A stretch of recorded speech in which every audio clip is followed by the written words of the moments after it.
Syro Malabar സഭ സിനഡിന്റെ അടിയന്തര യോഗം ഇന്നും തുടരും. നിർണായക തീരുമാനങ്ങൾ സിനഡ് യോഗത്തിൽ ഉണ്ടാകുമെന്നുള്ളതാണ് സൂചന. ഏകീകൃത കുർബാന അംഗീകരിക്കില്ല എന്ന് നിലപാടെടുത്ത വിമത വിഭാഗത്തിനെതിരെ അന്തിമ നടപടി പ്രഖ്യാപിക്കാനായിരുന്നു ജൂൺ 14 അടിയന്തര സിനഡ് യോഗം തീരുമാനിച്ചത്. എന്നാൽ യോഗത്തിൽ സമവായമുണ്ടായില്ല.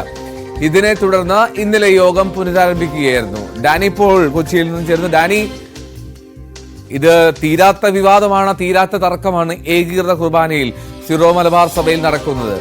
ഈ സിനഡ് കടുത്ത നടപടിയിലേക്ക് പോയാൽ അത് വലിയ ഒരു പിളർപ്പിലേക്കൊക്കെ പോകുമോ എന്നുള്ള സംശയങ്ങൾ ഉയരില്ലേ?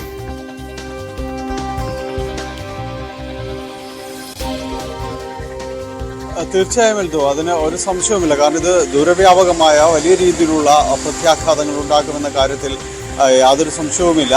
ഒരു പിളർപ്പ് അതൊരു സഭയെ സംബന്ധിച്ചിടത്തോളം, സിറോ മലബാർ സഭയെ സംബന്ധിച്ചിടത്തോളം എത്രത്തോളം അത് ഉൾക്കൊള്ളാൻ കഴിയും, അതിൻ്റെ ഒരു മുറിവുകൾ ഒരു വലുതായിരിക്കും. വിശ്വാസികൾ അടക്കം സൃഷ്ടിക്കുന്ന ഉത്തമമായ ബോധ്യം സഭാ നേതൃത്വത്തിന് തന്നെയുണ്ട്.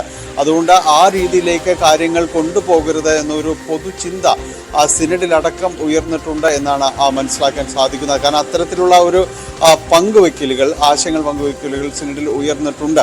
അപ്പോൾ ഇതെങ്ങനെയാണ് പരിഹരിച്ച് മുന്നോട്ട് പോകുക എന്നൊരു വശത്ത് ചർച്ചകൾ നടക്കുമ്പോൾ തന്നെയും ഈ ഇറങ്ങിയ സർക്കുലർ സംബന്ധിച്ച ചില ചോദ്യങ്ങളും സിനഡിൽ കഴിഞ്ഞ ദിവസങ്ങളിൽ ഉയർന്നിരുന്നു എന്ന് മനസ്സിലാക്കാൻ സാധിക്കുന്നു. അതിൽ എങ്ങനെയാണ് ഈ സർക്കുലർ സിനഡിന് മുൻപ് പുറത്തേക്ക് പോകുന്നത്? സാധാരണഗതിയിൽ തീരുമാനങ്ങൾ എന്ന രീതിയിൽ സിനഡാനന്തര സർക്കുലറാണ് ഒരു പതിവുള്ള കാര്യവും പരിചയമുള്ള കാര്യം. പക്ഷേ അതല്ലാതെ തന്നെ ഇതൊരു അടിച്ചേൽപ്പിക്കുന്ന രീതിയിലേക്ക് പോയോ എന്ന ഒരു ഭാഗം ബിഷപ്പുമാർ ഇതിൽ കാര്യങ്ങൾ ഉയർത്തിയിരുന്നു.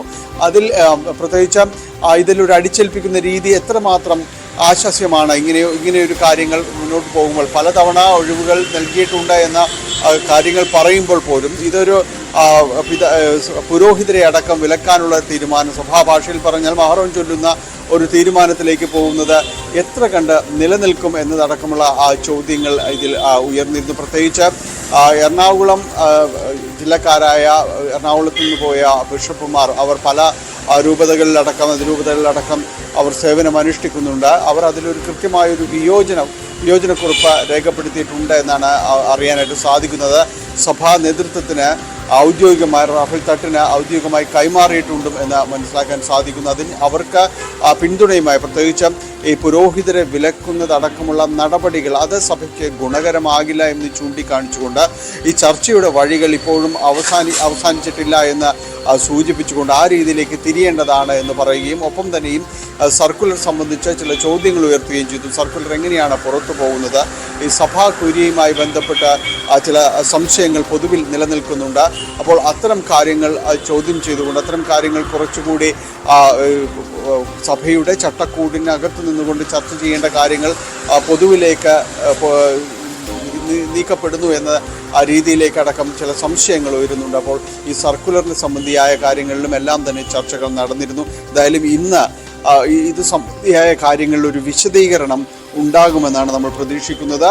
സിനഡിൻ്റെ ഒരു കുറിപ്പ് ഇന്ന് ഇത് സംബന്ധിച്ച് എന്താണ് ചർച്ചകൾ, അല്ലെങ്കിൽ ഈ ജൂലൈ 4 എന്നൊരു ഡെഡ് ലൈൻ നിശ്ചയിച്ചുകൊണ്ട് മുന്നോട്ട് പോകുമ്പോൾ അത്തരം കാര്യങ്ങളിൽ എന്ത് നടപടികൾ ഉണ്ടാകുമെന്നത് സംബന്ധിച്ചുള്ള ഒരു അറിയിപ്പ് ഇന്ന് ഉണ്ടാകുമെന്നാണ് നമ്മൾ പൊതുവിലും പ്രതീക്ഷിക്കുന്നത്. എന്തായാലും ഇത് വളരെ പെട്ടെന്ന് പറഞ്ഞു തീർക്കാൻ കഴിയാത്ത രീതിയിലേക്ക് ഈ കുർബാന ഏകീകരിച്ച വിഷയങ്ങളെല്ലാം തന്നെ മാറിയിട്ടുണ്ട് എന്ന് യാതൊരു സംശയവുമില്ല. മറ്റൊരു നിർദ്ദേശം വരുന്നത്, ഇപ്പോൾ എറണാകുളം അങ്കമാലി അതിരൂപതയിൽ ഭൂരിഭാഗം പള്ളികളിലും തന്നെ ബഹുഭൂരിപക്ഷം പള്ളികളിലും പഴയ രീതിയിൽ ജനാഭിമുഖ കുർബാന തന്നെയാണ് നിലനിൽക്കുന്നത്. അപ്പോൾ അവിടെ ഏകീകൃത കുർബാന ഒരു ആഴ്ചയിൽ ഒന്നെങ്കിലും ചൊല്ലണമെന്നൊരു നിർദ്ദേശം വന്നിട്ടുണ്ട്. അപ്പോൾ അത് ഒരു ചർച്ചയുടെ ഒരു സാധ്യതകൾ തുറക്കുന്നൊരു വാതിലായിട്ട് തന്നെ നമുക്കതിനെ കാണാം. ആ രീതിയിലേക്ക് അവർ സമരസപ്പെടാൻ പോകുന്നുണ്ടോ, അല്ലെങ്കിൽ ഇപ്പോൾ പലയിടത്തും തന്നെ അത് പൂർണ്ണമായും നിരാകരിച്ചിരിക്കുകയാണ്. അപ്പോൾ ഞായറാഴ്ചയിൽ ഒരു കുർബാന നടക്കുന്ന കുർബാനകളിൽ 3 കുർബാനകളെല്ലാം തന്നെ നടക്കുന്നുണ്ട്.